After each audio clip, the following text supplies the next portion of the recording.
Iwan Villa yang ada di live comment YouTube dan juga teman-teman yang berada di Zoom ZCC ini. Kita lanjut sesi kedua tentang channel sebelah yang sepertinya hilang akal, hilang logika. Oke, tidak usah berpanjang lebar. Kita review lagi videonya tadi. Saifuddin dan Manu Bulu. Kita dengarkan bersama-sama. Dan apa yang harus dilakukan itu ya satu-satunya omongan Ahok diedit lalu dipakai oleh pengadilan untuk memvonis. Itu sudah jelas ketidakadilan, artinya hakim itu tidak mampu berlaku adil terhadap Ahok hanya dengan omongan kayak begitu. Sebenarnya undang-undang penistaan agama ini rancu. Saya setuju undang-undang penistaan agama, tapi pemberlakuan undang-undang ini di tengah orang-orang yang punya agama, di mana agama itu menistakan agama lain. Gitu. Jadi undang-undang penistaan agama itu adalah undang-undang yang dimana sebuah kitab suci membolehkan membunuh manusia lain karena beda agama. Jadi bukan menistakan agama saja, tetapi sudah menyuruh membunuh manusia lain karena beda agama. Nah, itulah di ayat-ayat Al-Quran yang sudah saya sampaikan. Stop bang. Di dalam setiap kesempatan di mana saya. Dan juga Al-Quran tadi itu. Iya, stop bang. Lanjut Bang Vira. Ya, di sini kembali Saifuddin Ibrahim membuat framing lagi di mana dia mencomot ayat Al-Quran yang dalam konteks peperangan ya. Dalam konteks peperangan. Artinya kalau dalam perang kan kalau kita tidak membunuh ya dibunuh kan gitu. Sedangkan di Bible-nya sendiri itu lebih banyak lagi. Katakanlah kalau perbandingan di dalam Al-Quran versus Bible itu kata-kata perang dan bunuh itu lebih banyak lagi terdapat di Bible gitu. Jadi ya framing seperti sudah kita ketahui bersama ini sudah menjadi rahasia umum yang selalu diangkat oleh para apologet Kristen, para pendeta seperti Saifuddin Ibrahim ini sebenarnya sudah basi juga ketika dia mencomot ayat dalam konteks peperangan. Sedangkan kalau dia mau bercermin diri di dalam Bible-nya sendiri pun akan lebih banyak lagi ayat-ayat yang lebih parah daripada yang dia comot di Al-Quran tadi. Lanjut. Ya, salah satunya Lukas 19 ayat 27 ya Bang. Bunuhlah mereka di hadapanku. Gitu. Lanjut. Baik, saya ingin mengomentari permasalahan Ahok ya. Sebenarnya itu sudah tidak perlu digugat lagi ya. Karena juga sudah diputuskan oleh pengadilan, artinya mau ngomong apapun tetap saja Ahok salah di mata hukum. Saya kira pengadilan tidak bodoh ya. Dia tadi mengatakan kata-kata diedit. Emang pengadilan mengikuti kata-kata diedit itu? Kan tidak. Pengadilan melihat seluruh video itu. Ternyata di dalam video itu ada penistaan. Karena Ahok mengatakan jangan mau ditipu dengan Al-Maidah 52. Nah, ini seolah-olah Al-Quran ini menipu umat Islam. Padahal Al-Quran itu bukan untuk menipu umat Islam, tapi sebagai petunjuk kepada umat Islam. Dalikal kitabu la raiba fihi hudalil muttaqin. Di dalam kitab ini tidak ada keraguan di dalamnya, petunjuk bagi orang yang bertakwa. Bagaimana mungkin sebuah petunjuk dikatakan itu penipuan? Maaf Pak Sugi, ya. bukan ditipu tapi dibohongi. Ya, dibohongi. Ya, dibohongi. Dibohongi Al-Maidah 52 itu. Nah, sekarang nih kalau misalnya di dalam kitab orang Kristen dikatakan begini, jangan membuat patung di hadapan Tuhan Allahmu, misalnya. Jangan membuat patung, dilarang di dalam Bible misalnya. Di dalam kitab Keluaran 20 itu ya. Lalu kita umat Islam jangan mau dibohongi kitab Keluaran ayat 20. Itu penistaan. Itu aturan di dalam agama, nggak bisa dikatakan dibohongi. Seandainya di dalam kitabmu ada dikatakan silahkan sembah Yesus misalnya, ada kata-kata seperti itu, walaupun saya tidak percaya Yesus itu Tuhan, kita nggak boleh ngomong jangan dibohongi. Ayat sekian yang menyuruh menyembah Yesus, kita nggak boleh ngomong seperti itu. Itu udah memasuki ranah agama orang lain, gitu loh. Ahok itu memasuki ranah agama orang lain, sehingga dia terkena. Kecuali dalam konteks debat beda lagi. Ahok nggak debat, Ahok sedang melakukan kunjungan di Pulau Seribu, tiba-tiba ngomong soal agama. Apa hubungannya kunjungannya dia soal masalah ikan itu kalau nggak salah dengan agama? Nggak ada hubungannya gitu loh. Disangkut-sangkutkan, disitulah kenanya dia. Ya, Saifuddin, Dinudin. Kemudian mengenai kamu itu di penjara bukan karena menista agama ya, tapi karena memaksa orang untuk jadi Kristen. Awas kalau tidak Kristen. Itu pemaksaan, itu bertentangan dengan SKB 3 Menteri itu. Tidak boleh mendakwahkan, mempengaruhi orang yang sudah beragama, baik dengan uang, dengan makan, pokoknya itulah intinya, saya nggak hafal ya. Dilarang membujuk orang yang sudah beragama, itu yang tertulis di situ. Oke. Bang, boleh saya tambahin sedikit ya tadi soal ayat Al-Quran yang katanya salah satu, memang dia nggak ngomong Al-Quran sih, tapi arahnya ke sana. Ya Al-Maidah ya Al-Quran. Hah? Al-Maidah ya Al-Quran lah. Bukan kan tadi Al-Maidah. Ini cerita di sini. Oh. Soal yang kitab pembunuhan. Oh ya, itu belum ku komentari ya, atau kan ku kupas tuntas juga itu ya. Nah itu salah satunya itu Bang. Oke, nggak apa-apa. Dia menceritakan hal itu. Ini biarkan dia bicara. Suatu saat dia keselip ini lidah dia. Barusan salah satunya keselipnya. Mudah-mudahan ada yang keselip lah mengatakan satu di dalam Al-Quran ya Bang ya, ataupun apa ayat-ayat Al-Quran. Bang Jul, dilanjut mungkin panjang-panjang. Dilanjut videonya. Oke, lanjut. Saya melakukan pembicaraan dan sekarang banyak YouTube, banyak channel yang memotong-motong omongan saya, khutbah saya. Jadi sebenarnya ada agama yang menistakan agama lain, yaitu boleh membunuh manusia lain karena beda agama. Sementara undang-undang ini berlaku di tengah-tengah bangsa yang mayoritas menjunjung tinggi kitab suci itu. Itu sebabnya undang-undang ini rancunya, sehingga kalau hakim itu menetapkan, menjatuhkan dan memvonis kepada orang yang mengikuti agama dia, maka sebenarnya hakim itu bertentangan dengan imannya untuk menjatuhkan vonis kepada yang seagama dengan dia. Kenapa? Karena orang kafir itu harus dibunuh, orang kafir itu harus dibully, orang kafir ke rumah ibadahnya nggak boleh dibangun dan harus dihambat. Begitu perintah agamanya. Sehingga undang-undang ini hanya berlaku bagi minoritas, berlaku bagi non-muslim. Maka berlakulah undang-undang itu. Bisa diputar sedikit Bang, barusan Bang, soal hakim Bang. Soal hakim Bang. Balikin sedikit ya Bang. Orang kafir itu harus dibully, orang kafir ke rumah ibadahnya nggak boleh dibangun dan harus dihambat. Begitu perintah agamanya. Sehingga undang-undang ini hanya berlaku bagi minoritas, berlaku bagi non-muslim. Maka berlakulah undang-undang itu.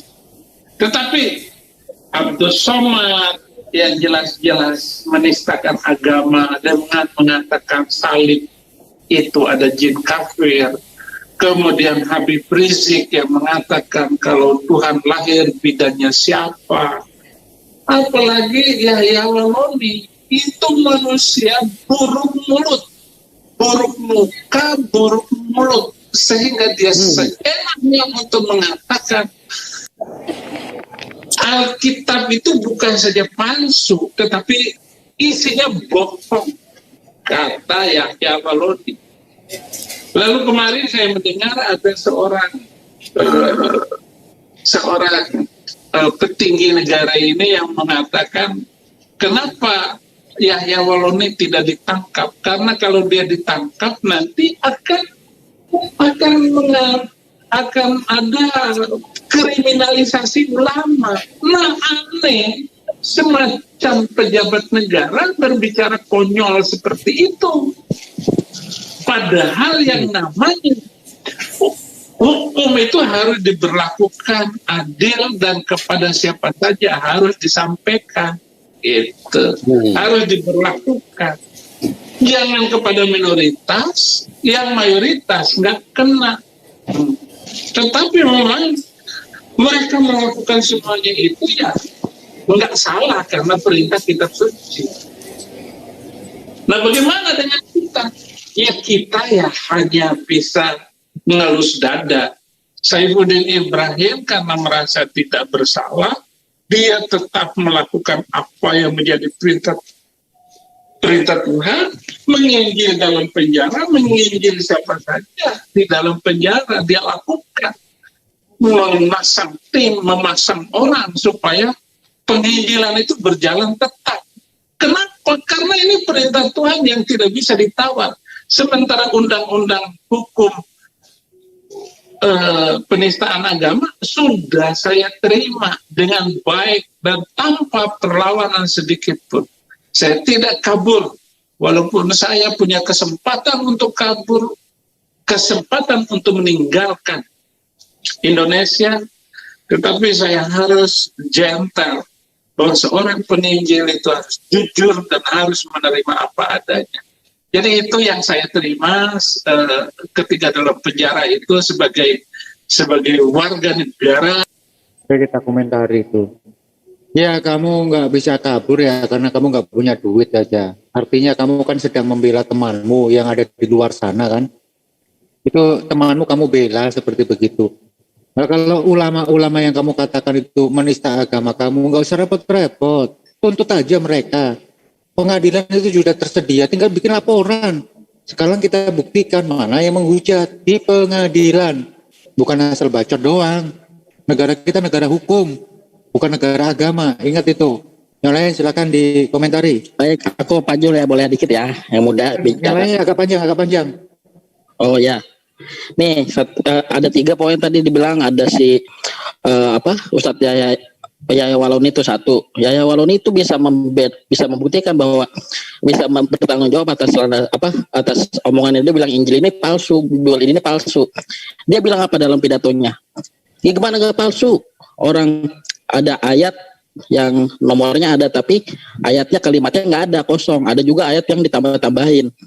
Itu satu. Jadi masih debatable gitu, masih bisa didebatkan gitu, masih bisa di ranah debat diskusi gitu secara akademis. Yang kedua, FPI tadi Habib Rizik ya dibilang penistaan, dibilang siapa bidannya Yesus dilahirkan ya. Itu kan bentuknya pertanyaan. Bentuknya pertanyaan, di mana menghinanya? Orang nanya kok gitu ya. Yang ketiga, si Ustadz Abdul Somad. Ya tadi di Keluaran ayat 20 itu juga di Keluaran 20 ayat 4 sampai 5 itu kan juga bilang bahwa patung itu jangan dibikin. Apapun yang ada di bumi, ada yang di langit itu tidak boleh dibikin. Pokoknya intinya membuat patung itu negatif. Nah dalam perspektif Islam, Ustadz Abdul Somad juga kan ngomong ya ada jinnya gitu. Memang dalam perspektif Islam ada suatu riwayat bahwa kalau ada patung diisi jin itu memang pernah ada riwayatnya kayak gitu. Jadi perspektif Islam gitu. Jadi semua bisa dibantah dan semua debatable gitu. Kalau misalnya dari yang dibilang penistaan oleh ustadz-ustadz kita gitu ya. Sedangkan di Pauzong, MCK itu ya sudah jelas menghina dengan Nabi Muhammad loh gitu. Ya itulah gitu. Jadi saya kira kalian Kristen nih katanya pada dokter-dokter apa pada sekolah tinggi gitu, tapi kok nggak bisa ngebedain mana nista mana yang mengkritik teks atau ranah debat gitu ya. Oke, lanjut. Baik, saya mengomentari masalah perintah perang, perintah membubarkan gereja, perintah mencegah pembuatan rumah ibadah, itu tertulis di mana? Di dalam Al-Quran tidak ada kita diperintahkan perang dengan sembarangan. Mentang-mentang beda agama langsung dibunuh, tidak ada seperti itu. Kecuali di medan tempur, medan perang. Yang namanya komandan itu ya sudah pasti menyuruh membunuh, namanya di medan perang. Karena kalau tidak dibunuh ya dibunuh. Kalau tidak membunuh ya dibunuh, itu di dalam medan perang. Ini tidak bisa dipakai dalam konteks situasi yang damai. Tidak bisa. Bahkan Nabi pernah bersabda, bukan umatku orang yang menyakiti tetangganya baik dengan lisannya ataupun dengan tangannya. Nabi juga bersabda, tidak akan barang siapa yang menyakiti Zimmi ini kafir yang tidak memerangi Islam, maka dia telah menyakiti aku. Barang siapa yang menyakiti aku, dia telah menyakiti yang mengutus aku. Itu kata Nabi, jelas sekali ayatnya, hadisnya. Nah, bagaimana di dalam Bible? Perintah menjajah jelas ada di dalam Ulangan 20 ayat 10 sampai ayat 15 dibaca. Di situ disuruh mengadakan perdamaian. Jika kamu mendatangi suatu negeri yang untuk dikuasai, maka tawarkan perdamaian. Kalau mereka mau menerima damai, mereka harus menjadi budak dan kerja rodi. Ini ajaran opo? Orang disuruh damai tapi syaratnya jadi budak dan kerja rodi. Siapa yang mau seperti itu? Ya. Kemudian kalau tidak mau damai, ditumpas semua yang ada di situ, baik hewannya, manusianya ditumpas. Itu di dalam kitab Anda ada seperti itu, tanpa ada sebab mendatangi negeri orang, langsung menawarkan perdamaian, kalau tidak mau damai dibantai habis. Itu yang ada di kitab Anda, bukan ada di dalam Al-Quran. Perintah untuk membunuh wanita-wanita yang sudah berhubungan dengan laki-laki. Itu jelas di dalam kitab Bilangan 31 ayat 17 sampai ayat 40. Tuhan dapat jatah cewek 32 orang di situ. Ya. Nah, kenapa harus yang cewek yang dibiarkan hidup dan yang lainnya laki-laki dan perempuan yang sudah pernah berhubungan ya harus dibunuh. Kemudian ada perintah juga di dalam Hakim-Hakim kalau tidak salah ya. Perintah membunuh anak-anak yang masih nyusu. Tumpah semuanya. Nah, ayat-ayat kekejaman itu adanya di Bible. Di dalam Islam tidak ada satu ayat pun kita membolehkan untuk membunuh sembarangan.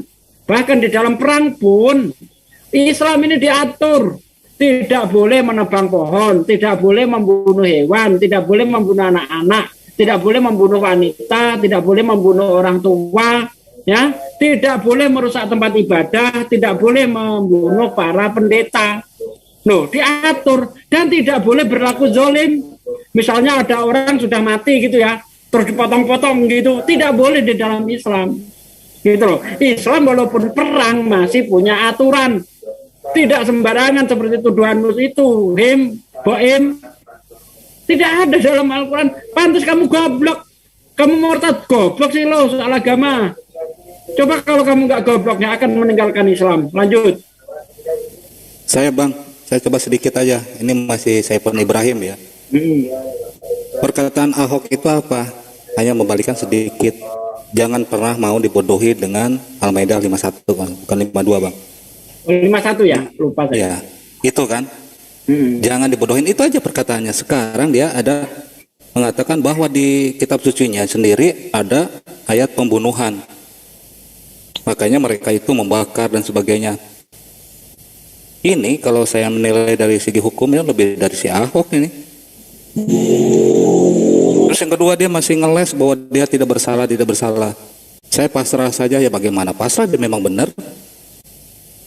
Dia melakukan suatu hal kejahatan. Kalau memang enggak, pasti orang yang tidak bersalah pasti akan melakukan apapun. Gitu aja Bang, dilanjut. Ya. Saya tambahkan sedikit. Ketika mereka itu memframing perkataan Ustadz Abdul Somad yang mengatakan patung gitu ya. Bukankah di kitab kalian juga menyatakan jangan membuat bagimu patung yang menyerupai apapun? Itu perjanjian baru itu. di Kisah Para Rasul 17 ayat 29 sampai 31, lalu di 1 Korintus 10 ayat 14 sampai 15, itu jelas di situ. Oke, sekian dari saya. Lanjut. Walaupun saya itu jelas sekali, sehingga dalam pledoi saya di dalam persidangan itu mengherankan hakim. Gitu. Saya tidak bela diri. Untuk apa bela diri? Mati sajalah. Gitu. Dan ini kesempatan saya untuk membela Injil yang saya percaya sebagai kekuatan Allah untuk menyelamatkan Indonesia, bukan menyelamatkan Yahudi saja. Jadi begitu, itu jawaban saya. Silakan saya kembalikan. Jadi framing membela Injil ini adalah suatu alibi bagi Saifuddin Ibrahim ketika dia di dalam kasusnya ketika itu dia melanggar SKP 3 Menteri dengan menyebarkan agama kepada orang yang sudah beragama, itu satu. Dan yang kedua, dia melanggar 2 pasal Undang-Undang ITE, yang mana dia itu jelas-jelas menghujat Nabi Muhammad di situ, di dalam video yang berdurasi 4 menit 25 detik itu. Jadi dikatakannya dia tadi membela Injil hanyalah alibi saja. Jadi tidak ada bukti di situ, atau mau mengaburkan fakta yang dulu di dalam videonya itu memang benar-benar si Saifuddin Ibrahim ini menghujat Nabi Muhammad. Lanjut. Nah, sebelum saya sedikit aja ya. Ini tolong diperhatikan itu, teman-teman itu ada ayat Al-Quran itu di belakangnya Muhammad KC. Itu nanti coba dianu, apalagi maksudnya itu, kenapa dia pakai ayat Al-Quran di belakangnya itu. Itu aja. Saya mohon maaf, ini mau ke masjid dulu, mau sholat subuh. Sebentar, boleh nggak saya bicara? Oke, baik ya. Jadi memang kita bukan rahasia lagi kalau hukum penistaan agama itu memang lebih tajam kepada minoritas dan tumpul kepada mayoritas, ya. Dan saya pikir undang-undang penistaan agama ini memang harusnya ditiadakan, ya. Seperti yang sudah diulas oleh Bapak Saifuddin tadi, itu hal yang sangat rasional. Itu sangat logis, ya, sangat logika. Kenapa? Karena ada ayat-ayat yang mengajarkan untuk membunuh agama lain, orang lain, tetapi itu tidak pernah dianggap sebagai sesuatu yang bersalah atau sesuatu yang salah. Tetapi justru seringkali penistaan. Ini barusan dibahas oleh Basuki tadi ya, tentang ayat-ayat bunuh di dalam Al-Quran yang dicomot oleh Saifuddin Ibrahim ketika dia tadi mencomot ayat tentang konteks peperangan, dan sudah dijawab tuntas oleh Basuki di dalam Bible-nya itu sendiri lebih kejam. Dan ajaran yang tadi Kristen disebarkan di Indonesia itu dengan slogan 3G. Salah satunya kan gospel, di situ ada juga yang mungkin mengajarkan katanya di Basuki menjajah kalau tidak mau diajak damai. Dan di sini sudah ketahuan ini, si Manupulu itu jelas-jelas menginginkan hukum ataupun penistaan agama itu, hukum penistaan agama itu ditiadakan seperti itu kan. Artinya apa? Ini suatu bentuk dari Yusuf Manupulu ini makar terhadap hukum yang ada di Indonesia, begitu. Dan jika kita boleh berandai-andai, jika seandainya permintaan seperti ini dikabulkan, ini justru akan lebih parah lagi dampaknya, begitu loh. Orang ketika aliansi ulama Jawa Timur kemarin yang melaporkan MKJ, kenapa dilaporkan? Karena sadar hukum.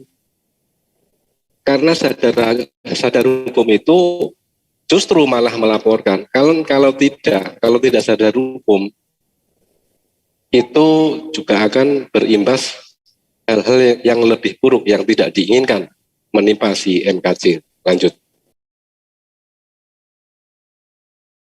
Lanjut komentarnya apa? Lanjut videonya ini? Lanjut videonya Bang, udah cukup Bang terus. Agama itu dikenakan kepada orang-orang yang sebetulnya bersuara kebenaran, bersuara tentang Tuhan yang benar. Cuma karena ketidaksiapan daripada orang-orang yang sumbu pendek ini yang cepat menyala pada saat mereka ya mengalami mendengarkan hal seperti itu, itulah yang menjadi masalah ya. Oleh sebab itu pada malam hari ini kita akan berdiskusi dan kita berdoa supaya ini bisa menjadi berkat. Ini bisa menjadi terang bagi orang. Halo. Mengejar orang-orang Kristen yang lari dari Lombok ke Bali. Tapi saya bersyukur dari situ saya bisa mengalami Tuhan. Nah, di situ saya mengalami bagaimana hebatnya Tuhan. Agama yang saya percaya ini adalah agama yang sekalipun kamu punya itu saya tidak pernah berpikir seperti itu. Lumayan luar biasa ketika kita berani percaya. Saya sebetulnya normal aja membandingkan kehidupan yang lama dibandingkan dengan kehidupan yang baru.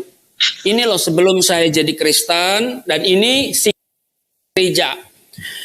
Ada telepon 4 tahun percaya kepada Yesus. Ya. Jadi babi aja salah apalagi babi buta. Terus Bang, terus Bang. Keputusan masih bisa dengar Pak Rusli, suaranya juga jelas. Yang jelas undang-undang penistaan agama itu tinggal Indonesia saja yang belum mencabut pelaksanaan undang-undang itu. Ya. Dan undang-undang penistaan agama itu adalah dipakai oleh mayoritas untuk menekan. Ini bentuk kepanikannya si Saifuddin menurut saya. Di TV One 2 hari yang lalu. Menurut saya. Di TV One 2 hari yang lalu, Duta Besar Indonesia untuk Jerman mengatakan di Jerman ada kasus pelecehan agama dan itu orang Kristen yang dipenjara. Orang Kristen mengkritik Kristen, mengucari Kristen di penjara ada itu. Bisa nanti kita review videonya di TV One, komentar ataupun statement dari Duta Besar Indonesia. Ini bagi saya itu merupakan bentuk kepanikan begundal-begundal ini ya, dengan mencoba untuk menghilangkan undang-undang penistaan agama. Jelas di luar negeri itu ada kok, ada itu. Lagi Jol, jangan tampilkan Nano TV lagi ya. Sebentar Iya, enggak usah. Hukum di Indonesia, hukum internasional itu masih ada setengah 50% masih mempergunakan undang-undang penistaan agama. Apa dia nggak buta gitu? Baca lagi. Masih ada Bang. 50% negara dunia ini, semua dunia masih ada penistaan agama. Bukan Indonesia aja. Jadi negara-negara lain pun ada. Dan internasional tidak mendukung, tidak juga menghapuskan. Karena apa? Itu terserah negaranya masing-masing. Itu Bang. Lanjut. Nah, videonya ya. Assalamualaikum Bang Jul. Waalaikumsalam. Ikut kasih komentar Bang. Kebenaran Bang. Oh silakan. Kebenaran silakan. Jadi tadi sebelumnya itu ada video si Manwarpa yang bilang bahwa hidupnya sudah berubah lebih kasih daripada waktu dia masih Islam ya. Nah ini memang selalu yang disebutkan oleh mereka murtadin ya, bahwa dia itu sekarang itu lebih kasih gitu loh. Nah sebenarnya kalau kita kembali ke konsep penyalipan ya, jika Kristen itu percaya bahwa berbuat kasih itu dapat menyelamatkan, maka sebenarnya sia-sia Yesus itu disalibkan gitu loh. Sehingga sebenarnya bagi teman-teman Kristen, berbuat kasih atau tidak berbuat kasih itu udah tidak relevan. Yang penting adalah percaya bahwa Yesus itu Tuhan, dia telah disalibkan, lalu kemudian dibangkitkan oleh Allah, Tuhan satunya lagi, kan gitu. Maka dia akan masuk surga. Sehingga hati-hati kepada teman-teman Kristen ya untuk memahami konsep keselamatannya, karena bagi Kristen sekarang berbuat kasih dan beramal saleh itu udah tidak relevan lagi gitu. Saya kira demikian Bang, makasih. Baik, terima kasih untuk Aki Abunaran yang dulu pernah di Zoom kita memberikan kisahnya. Ya, Bang. Ini mau tanya sedikit ini. Dulu waktu Aki Abunaran masih di agama yang lama, terus berpindah ke agama yang baru, bagaimana bentuk kasihnya? Apa perbedaannya di sana sama di agama Islam? Justru setelah kita ke Islam itu kita harus lebih hati-hati karena tiap-tiap kita itu akan ditanyai apa yang telah kita lakukan selama kita hidup. Jadi berbuat kasih, beramal saleh itu justru jadi kunci keselamatan gitu. Nah, kalau dulu kan buat macam-macam kan tidak terlalu peduli ya karena udah ada yang nanggung ini kan gitu. Sehingga kemudian lebih fleksibel dalam artian kemana-mana kan gitu. Semuanya bisa halal. Makanya sebenarnya kalau Kristen tuh masih bertengkar tentang apakah dibaptis ini betul atau dibaptis itu betul gitu, tentang pembaptisan masih bermasalah, sebenarnya udah nggak relevan karena kunci sorga itu bukan lagi pada bentuk baptisan atau cara baptisan, tapi pada pengakuan bahwa Yesus adalah Tuhan, dia disalibkan lalu kemudian dibangkitkan oleh Tuhan Bapa gitu loh. Jadi ada dua Tuhan gitu. Nah sekarang setelah Islam harus semakin lebih berhati-hati karena kita udah bertanggung jawab pada diri kita sendiri. Jadi free will yang diberikan oleh Allah itu akan dimintai tanggung jawab gitu loh. Saya kira begitu Bang. Baik, terima kasih. Ya demikian sekaligus mengcounter ataupun menjawab bahwa ini tadi yang siapa itu Mono Arfa kalau nggak salah ya mengatakan setelah dia di Kristen itu menjadi damai. Sekaligus mengcounter itu Mas Aki Abunaran. Oke, kita lanjut videonya. Kan minoritas. Nah, kalau mayoritas yang dituntut, yang dibawa, yang dilaporkan, itu hakim yang menjatuhkan, yang memvonis juga pasti tidak berani menjatuhkan.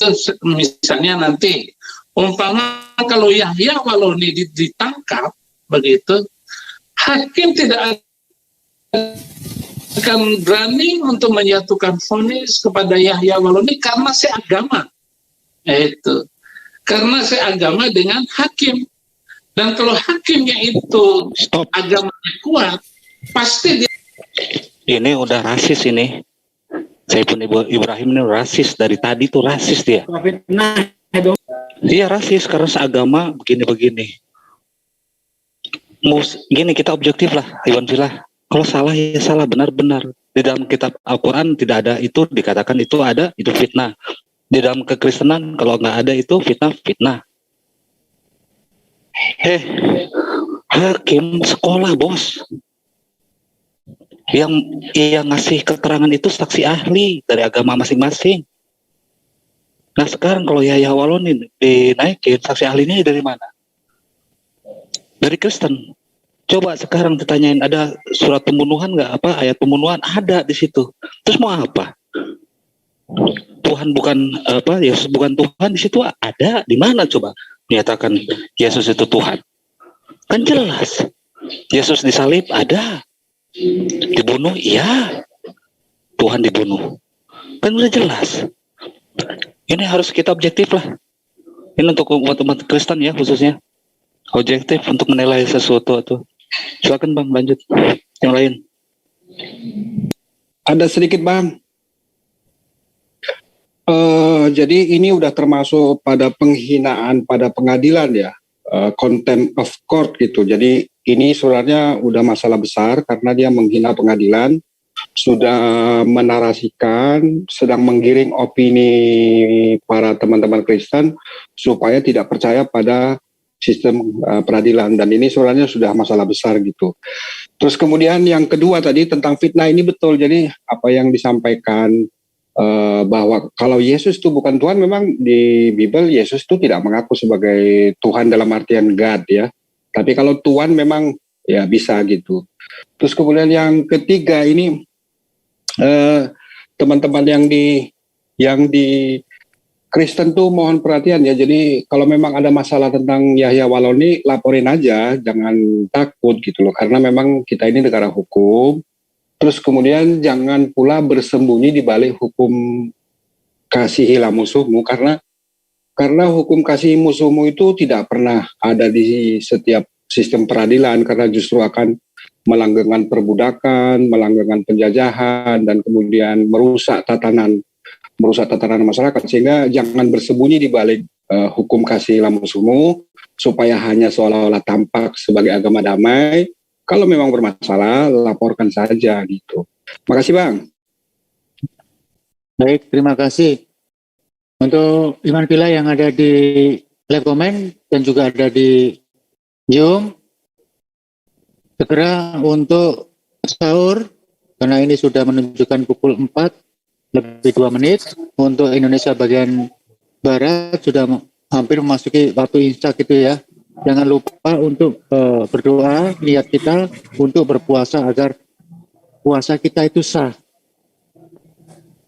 Kita lanjutkan videonya. Dia lebih parah lagi dan tidak akan bisa membebaskan Yahya Waloni. Karena apa? Al-Quran itu boleh membunuh, menghina agama lain, gitu. Boleh menjatuhkan. Jangankan menghina, membunuh saja boleh. Boleh membunuh orang yang beragama lain. Nah, inilah yang dipakai oleh teroris, ayat-ayat itu dengan terjemahan bebas dan tafsiran bebas. Tidak ada. Ngawur lagi ini di Al-Quran katanya boleh membunuh agama lain. Itu di mana sih ayatnya ini? Sampai sekarang saya masih bingung ini apa yang diomongkan dengan Sayyidina Ibrahim ini. Bisa Aki-Suki untuk mengomentari itu? Di Al-Quran katanya ada ayat untuk membunuh. Atau barangkali teman yang lain? Sudah dari tadi saya komentari tidak ada ayat yang semacam itu. Nah, ayat-ayat yang memerintahkan untuk berperang, untuk membunuh, itu ayat-ayat perang. Contoh di dalam surah At-Taubah itu.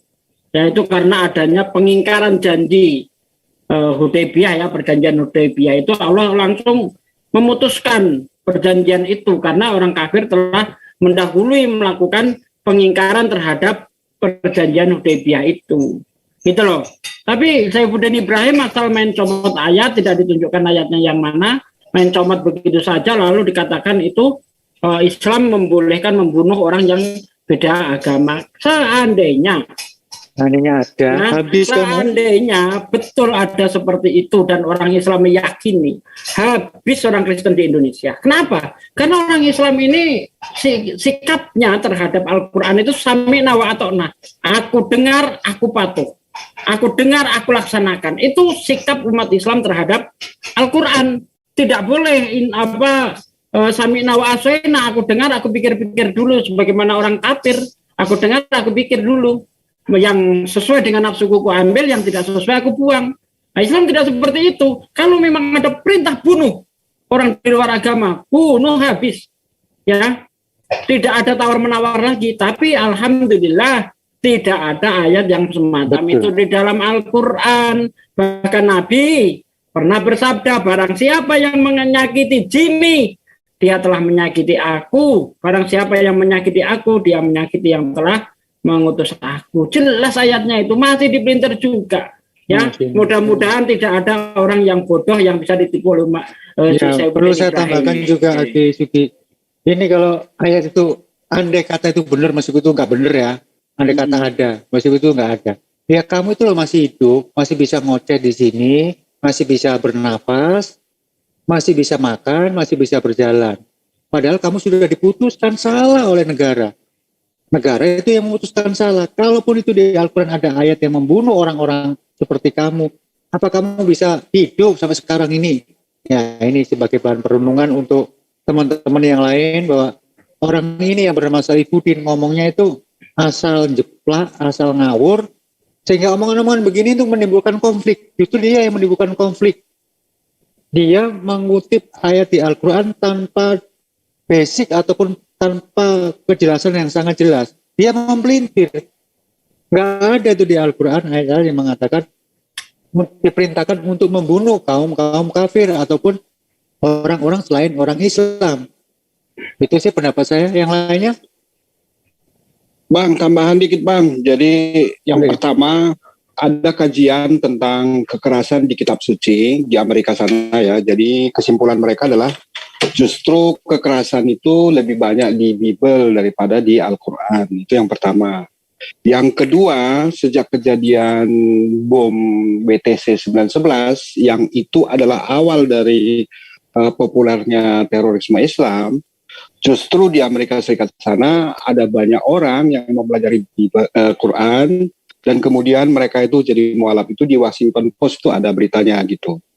Terus yang ketiga, kalau hukum kasih musuhmu itu betul, sebenarnya teman-teman Kristen yang ada di video ini tidak layak bikin video ini. Mereka harusnya membawa saudara-saudaranya kepada Muslim untuk ditampari lagi gitu. Tapi pastilah kami juga tidak mau karena itu tidak benar gitu. Nah, yang keempat, kalau misalnya ada kekerasan dalam Islam, maka itu sebenarnya bertentangan dengan ayat-ayat yang lain gitu loh. Jadi kami tidak ingin ada kontradiksi di Quran. Kami mempelajari Quran itu dengan baik, sehingga kemudian ayat-ayat perang yang diduga itu bermasalah, itu harus dipahami secara utuh. Paling tidak baca ayat di atasnya gitu. Paling tidak baca ayat di atasnya, sebab-sebabnya itu apa, dan kemudian kepada siapa itu dilakukan gitu. Nah, yang penting pertama adalah barang siapa yang membunuh manusia tanpa ada alasannya, maka itu sebenarnya sama seperti menghancurkan seluruh bumi ini. Itu yang pertama. Lalu kemudian yang kedua, Islam itu sebagai rahmat bagi alam semesta. Terus kemudian yang ketiga, bahwa kita beriman kepada Allah dan kemudian kepada Rasulnya itu harus sukarela gitu. Nah, ketiga hal itu tidak mungkin dilakukan dengan peperangan. Kalau misalnya Pak Sugi, misalnya saya ancam supaya beragama Islam, maka kemudian Pak Sugi itu hanya sekedar mulut aja. Dia beragama Islam tapi hatinya enggak. Jadi dalam beragama itu harus dari tanpa paksaan, sukarela, tidak ada paksaan dalam agama. Supaya apa?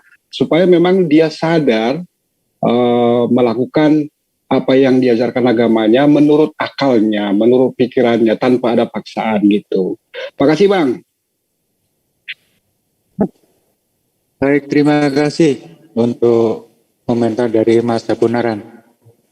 Saya boleh teman-teman, boleh sebentar lagi Bu ya.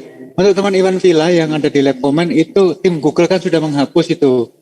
Jadi iya, ini dihapus juga Google, di sini nih. Dihapus juga nih. Jadi tolong jangan kirim link kalau mau channelnya itu didukung. Ya. Cukup sebutkan nama channelnya biar teman-teman akan mencari sendiri. Ini Google sudah mulai bekerja. Jadi mohon untuk tidak nulis link di sana ya di live comment. Biar channel kita dan channel tamu atau yang besar itu tidak bermasalah. Ya. Mohon dimengerti ya teman-teman. Silakan Bu Yosi untuk memberikan komentar. Satu pertanyaan saya kepada Saifuddin Ibrahim. Ayat perang yang ada dalam Al-Quran itu tidak menjustifikasi kalau orang Islam itu harus membunuh orang yang tidak beragama Islam. Itu ayat peraturan dalam Quran. Pertanyaan saya kepada Bapak Saifuddin Ibrahim, Indonesia ini memangnya dalam keadaan perang? Maksud saya perang secara fisik, ya? Tolong dijawab ya Pak. Bapak masih bisa bernapas kan? You still enjoy your young wife kan? Nah, itu aja nih kalau saya. Dan pula tempat itu. Duduk.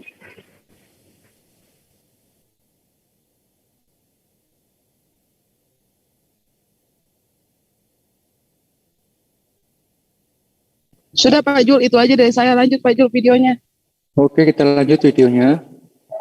Tidak ada yang bisa menahan orang lain untuk mentafsirkan kitab sucinya menurut keinginan dia. Dan itulah yang terjadi terhadap teroris. Maka teroris tidak taat kepada siapapun. Dia hanya taat kepada imamnya sendiri, pemimpinnya sendiri.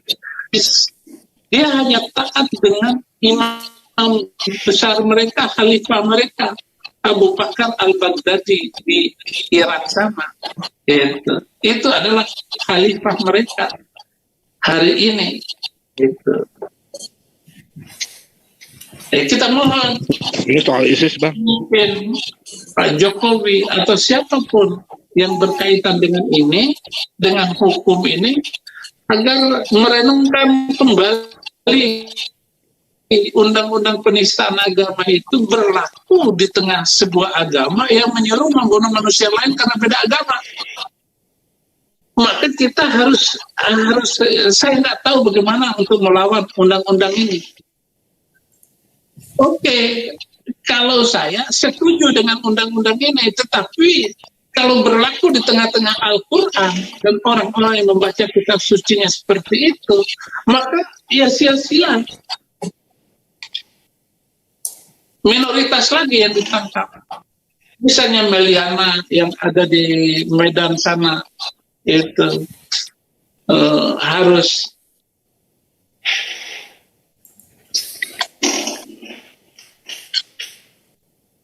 Halo, Pak Saifuddin.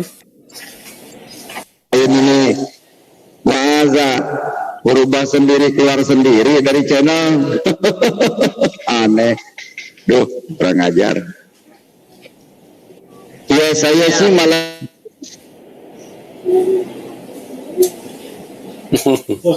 Iya. Iya, Pak Saifuddin lanjut, Pak Saifuddin ini Pak Kece. Sinyalnya kurang bagus ya. Saya lanjut, Pak. Silakan Pak Saifuddin. Oke, agar undang-undang penistaan agama ini prinsip saya sebenarnya kerjanya bagus, cuma dikeluarin. Diberlakukan. Tetapi negara-negara yang memberlakukan undang-undang penistaan agama ini tinggal beberapa negara saja. Dan sejarah undang-undang penistaan agama ini diawali ketika Khalifah Turki Utsmani itu menyerbu Slavia, Herzegovina, kemudian Kristen Balkan itu lebih kurang ada 1,5 juta orang yang dibunuh di dalam penyerangan terhadap negara-negara Balkan beberapa abad yang lalu gitu. Nah, karena orang-orang Islam memaksakan keimanannya kepada orang-orang Kristen, sementara orang-orang Kristen itu ya tetap setuju dan maunya tetap di dalam Kristen, maka terjadilah hina-menghina antar agama. Nah, orang Islam itu nggak tahan itu. Nanti sebutlah Nabi Muhammad begini.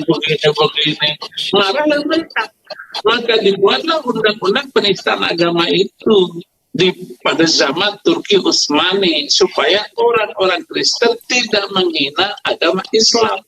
Ini dari mana?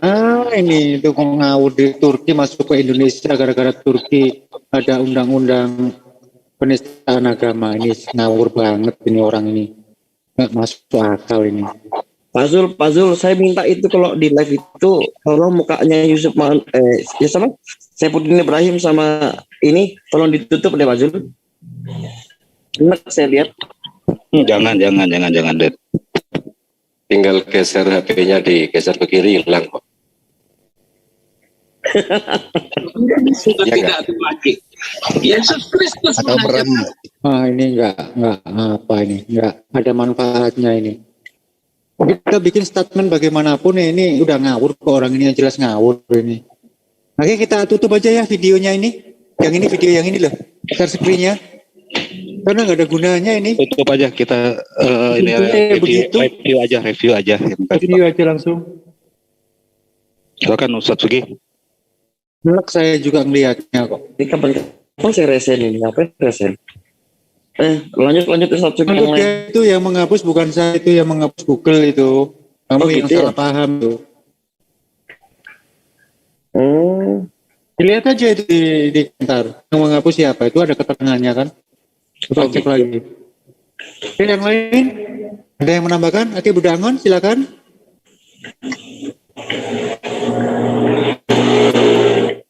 Yang lain? Oke. Kalau nggak ada yang menambahkan ya kita akhiri lah, karena ya udah apa ya, kita bahas juga sudah cukup komplit bahwa di Al-Quran juga tidak ada perintah untuk membunuh, dan mereka itu kejang-kejang, terus membongkar supaya pasal penistaan agama itu dihapus dari undang-undang negara NKRI. Mereka itu sebenarnya kejam, sudah berbagai cara digunakan, mulai dari sini di channelnya Manu Bulu ini, stok murtadinya udah mulai tipis, mungkin pendapatan juga mulai tipis, akhirnya dia menggunakan cara yang lain. Nah, kita tahu juga di channelnya si Saifuddin Ibrahim itu kan, kemarin saya lihat dia menampilkan orang Timur Tengah, seolah-olah dengan Timur Tengah itu bahasa Arabnya begini, dan ternyata bahasa Arabnya juga bahasa Arab pasaran. Memang bahasa Arab bukan bahasa Al-Quran, ya beda itu.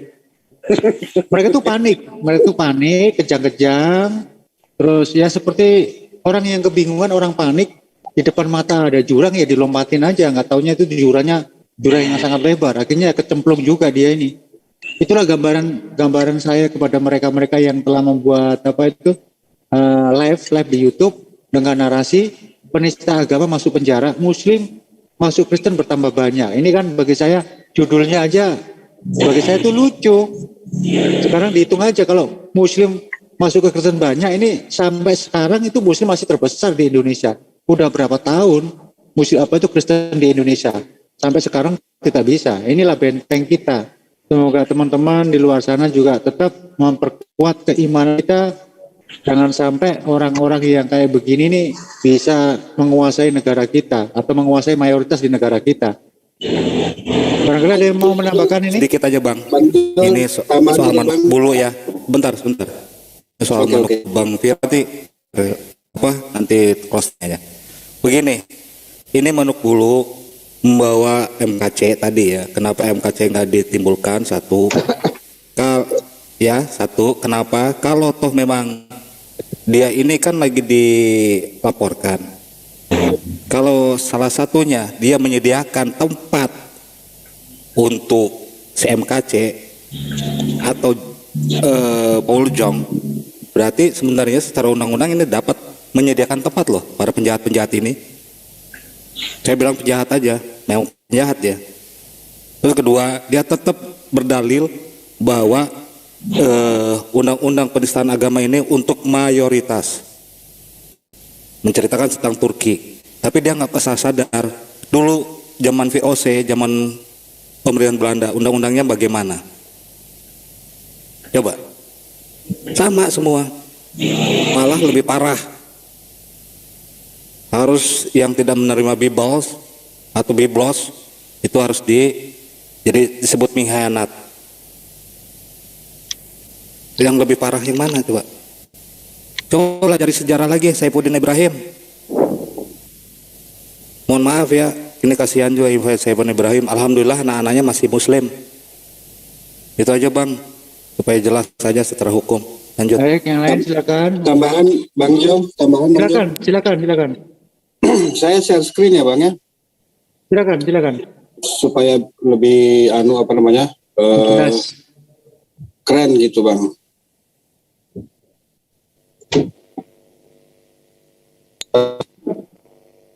Nah, ini udah kelihatan Bang ya? Bang Jo? Belum kelihatan Mas. Yang ini sudah? Belum terlihat. Saya bacain aja ya Bang ya. Gini aja. Silakan. Yang pertama gini tadi, jadi supaya saya tidak latah memfitnah. Pertama gini, ajaran kekerasan justru lebih banyak di Bible daripada di Al-Quran. Itu dapat dibaca di Independent Co.uk ya. Independent Co.uk. Judulnya itu kalau mau cari nanti begini, Violent Mormon in Bible dan Quran Text Analysis Reveal gitu ya. Yang pertama. Terus kemudian yang kedua, setelah terorisme 9/11 yang kabarnya dilakukan oleh Islam di Amerika Serikat sana, justru makin banyak yang belajar Islam dan kemudian mereka mualaf. Beritanya ada di WashingtonPost.com. Nanti cari di judul The Terrifying Reality of Converting to Islam in America Right After 9/11 gitu.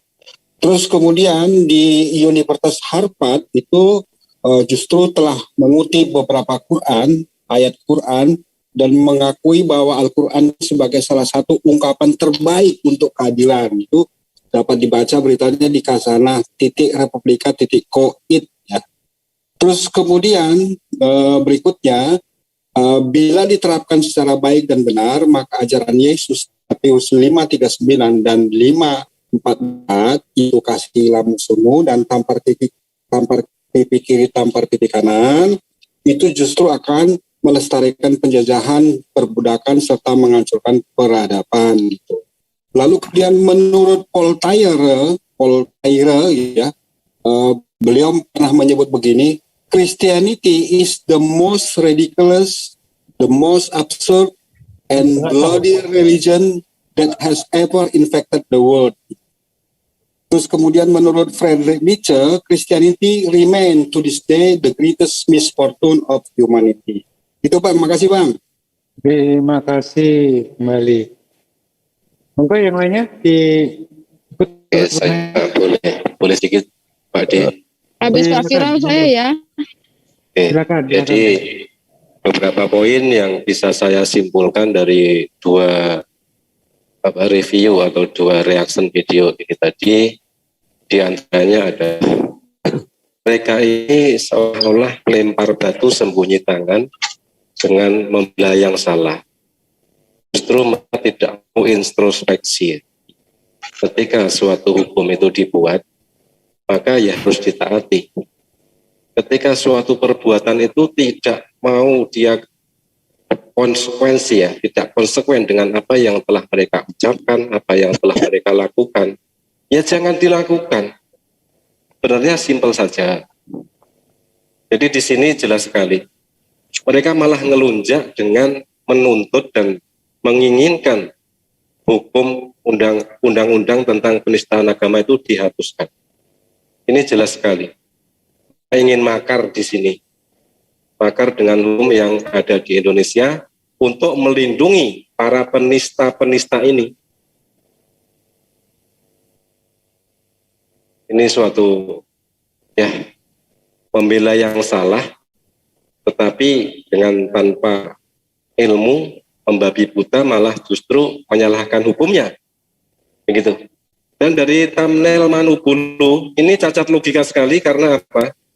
Thumbnail Manubulu mengatakan penista agama di penjara, maka banyak Islam yang masuk Kristen. Ini adalah cacat logika dan Manubulu ini halu tingkat dewa. Karena apa? Fakta yang terjadi justru ketika penista Islam itu dari pihak non-Muslim, maka berbanding terbalik justru kenyataannya adalah banyak Kristen yang justru masuk Islam. Terima kasih. Lanjut Bu Dewi.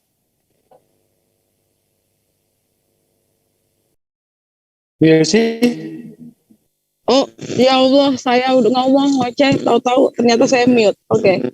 Assalamualaikum, Ikhwan Fillah, dimanapun Anda berada. Yuk kita mari berpikir secara logika. Ya, dari semua narasi-narasi yang diungkapkan oleh Saifuddin Ibrahim ini siapa nih? Muhammad Hairi bisa di-mute nggak? Tolong Muhammad Hairi. Lanjut Bun. Oke. Dari semua narasi yang coba dibangun, baik itu oleh siapa lo yang ingin meniadakan hukum yang berlaku di Indonesia, yaitu hukum penistaan agama, dan juga tadi Manuklu dan Saifuddin Ibrahim, mereka mencoba menjustifikasi kalau ajaran Islam itu adalah ajaran yang sesat dan mereka yang benar. Ini untuk apa? Karena pada kenyataannya, faktanya, dengan kecanggihan teknologi, dengan bangkitnya para apologet Muslim, para debater Muslim di dunia periutan, membuat langkah mereka tersendak. Langkah mereka di dunia nyata juga tersendak. Saya sangat mengapresiasi dan menghargai dan berterima kasih kepada semua para debater Muslim yang sudah berjibaku dengan keilmuan mereka, siang dan malam, untuk membentengi umat Islam, saudara seiman kita. Dan juga kewajiban kita sebagai seorang Muslim untuk membentengi diri kita, keluarga kita, kawan-kawan kita, tetangga kita, saudara kita. Setidaknya ada manfaat yang bisa kita dapat dari menonton channel-channel Muslim, membentengi kita dari diri kita sendiri ya. Nah, dan jangan lupa, ada mekanisme hukum yang berlaku di Indonesia. Selama kalian semua adalah warga negara Indonesia, taatlah pada peraturan di mana kalian berada. Patuhi peraturan dan undang-undang. Jangan melanggar hukum. Kalau tidak mau, harus mempertanggungjawabkan perbuatan kalian. Semua warga negara Indonesia mempunyai hak dan kewajiban yang sama di mata hukum. Kita Muslim jangan pernah kita melanggar hukum, bertindak anarkis. Karena yang dirugikan adalah bukan hanya diri kalian, bukan hanya keluarga kalian, tapi juga nama agama Islam. Berilah contoh yang baik. Muslim itu adalah orang yang beradab dan kita tahu caranya berterima kasih. Kita juga tahu caranya meminta maaf dengan Tuhan. Maka, ada. Adakah dari mereka merasa bersalah lalu meminta maaf? Saya baru satu dengar pendeta Robert Lumingo, dan saya sangat menghargai dan mengapresiasi kepada Bapak Pendeta Lumingo. Jadi untuk umat Muslim di Indonesia, saya menghimbau dan memohon kepada kalian semua, tahan diri, jangan main hakim sendiri, jangan tindak anarkis, serahkan semuanya kepada pemerintah. Yang mana di sini diwakili oleh institusi kepolisian Republik Indonesia. Itu aja dari saya, Pak. Terus jaga semangat Islamiyah kita. Silakan Pak, itu dari saya. Assalamualaikum warahmatullahi wabarakatuh. Waalaikumsalam warahmatullahi wabarakatuh. Ya, sudah hampir 1 jam ini. Sebelum saya akhiri, boleh masuki untuk izin. Oh, silakan. Ya, saya ingin mengkomentari tentang penghapusan aturan penghinaan aja, Pak. Sebenarnya sungguh yang aneh dan paradoks ya. Kalau memang takut terhadap penistaan agama, cukup terapkan ajaran kasih. Jadi hapuslah penistaan agama dari dirimu, jangan hapus dari peraturan perundang-undangan. Itu saja, Pak. Terima kasih. Setuju itu. Jadi harus dihapus itu penistaan di dirinya. Ya, silakan yang lainnya. Yang lainnya, mau ikut? Itu Bang Sugi. Sugi, monitor. Sugi, mungkin lagi sahur ya, atau lagi menjauh dari perangkat. Baik, Iwan Villa, yang terakhir. Saya dikit aja, Baju saya dikit dong. Lebih sahur.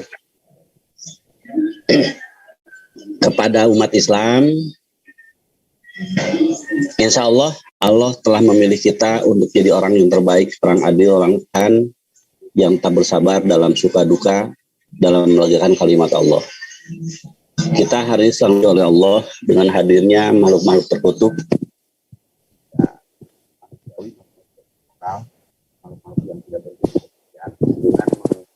Mengubah kata-kata. Bilang suaranya lagi udangan. Ya. Halo. Ya, lanjut. Kita umat Islam adalah umat pilihan yang tentunya dijadikan oleh Allah sebagai sampel sebagai sampel dan contoh teladan.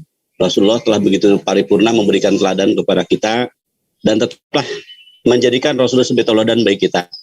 Adapun hari ini makhluk-makhluk yang telah dikirim oleh Allah sebagai jelas sebagai aduun, sebagai musuh-musuh kita yang notabene bukanlah untuk dikalahkan dalam artian diperangi, tapi mereka diberikan pemahaman. Hari ini insya Allah dan hadirnya JCC sebagai garda terdepan insya Allah untuk menghambat adanya pemurtadan, adanya bentuk counter attack daripada melawan seluruh kejoliman, kepahaman dan kekuparan kalimat-kalimat yang jelas mengajak kepada kekafiran. Kita hadir dan insya Allah kita sebagai anak bangsa tetap dalam jalur, dalam koridor bahwa Allah ada tujuan kita, Al-Quran adalah yang terbaik-baik kita, Nabi Muhammad adalah terbaik kita, dan kepada kalian orang-orang kafir, orang-orang yang jelang berbeda dengan kami adalah saudara-saudara kalian, kami anak bangsa, jangan ganggu kami, jangan kau bukan anak macan bangun dari tidurnya, ya, itu bukan ancaman tapi ini kenyataan, sesuatu yang kalian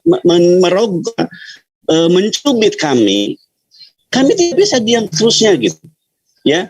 Kalau ada teman-teman kalian yang ingin mencubit kami, segera kalian bersikap. Jangan sampai kami marah gara-gara teman kalian mencubit kami. Gitu. Ya. Jadi insya Allah kebaikan itu akan berujung kebaikan, tapi kebohongan, kebobrokan, kedustaan, tipu menipu diawali, maka tipu menipu juga yang akan menjadikan kalian berbuat. Ya. Jadi insya Allah agama ini harus dibangun dengan kesadaran penuh. Jangan sampai kalian punya agama yang katakanlah mungkin bertabrakan dengan hal yang kalian miliki, terus kalian mencalahkan kepada kami yang jelas-jelas tidak seperti yang kalian tuduhkan, itu kecelakaan bagi kalian. Ya, itu Kang Yul, teman-teman semuanya, terima kasih atas partisipasi yang kalian sampaikan. Insya Allah ini jadi pembelajaran bagi kita semua, baik netizen atau kita semua di sini. Insya Allah umat muslim sekali lagi saya katakan orang yang harus adil, ya harus bijaksana dalam mensikapi. Insya Allah Allah bersama kita, innallaha ma'asabirin. Allahu Akbar. Assalamualaikum warahmatullahi wabarakatuh. Makasih Kang. Waalaikumsalam warahmatullahi wabarakatuh. Iya, untuk Iwan Pila yang ada di live comment YouTube, sekali lagi tetap saya sarankan dan saya minta jangan tonton channel-channel Kristen. Kenapa? Dengan kalian menonton channel-channel Kristen, sama saja kalian itu membesarkan channel mereka. Sama saja kalian memberi duit kepada mereka. Jadi jangan tonton channel Kristen, baik komentar, like maupun unlike. Kalau sudah subscribe, tolong di unsubscribe. Selalu tonton channel-channel Muslim. Dukung kami besarkan ke channel-channel Muslim ini supaya bisa berkembang lebih jauh lagi. Di sini punya misi untuk menangkal penghujatan, membentengi umat dari pemurtatan. Maka itu saya minta Iwan Pila yang di luar sana selalu tonton channel Muslim, jangan tonton channel Kristen karena di sana banyak mudaratnya daripada manfaatnya. Gunakan pulsa Anda, gunakan pakai data Anda untuk melihat channel Muslim. Dengan kalian melihat channel Muslim, kami akan terus memperteruskan perjuangan ini karena dari kalian kami bisa hidup, dari kalian kita tetap berjalan. Semoga teman-teman bisa menyadari dan tetap selalu mendukung channel-channel kita. Ini kita sudah di ujung acara ya. Sudah ya, cukup ya Mas ya? Sudah Mas. Oke, sudah terima 1 kasih jam. untuk Iwan yang ada di sini dan yang ada di live comment dari channel Zulfikar Official. Salam akal sehat. Yan YC, Al-Mahabba TV, juga di Islam Cerdas, Viral Indonesia, dan channel-channel yang belum sempat saya sebutkan. Saya ucapkan Assalamualaikum warahmatullahi wabarakatuh. Mari kita tutup. Waalaikumsalam.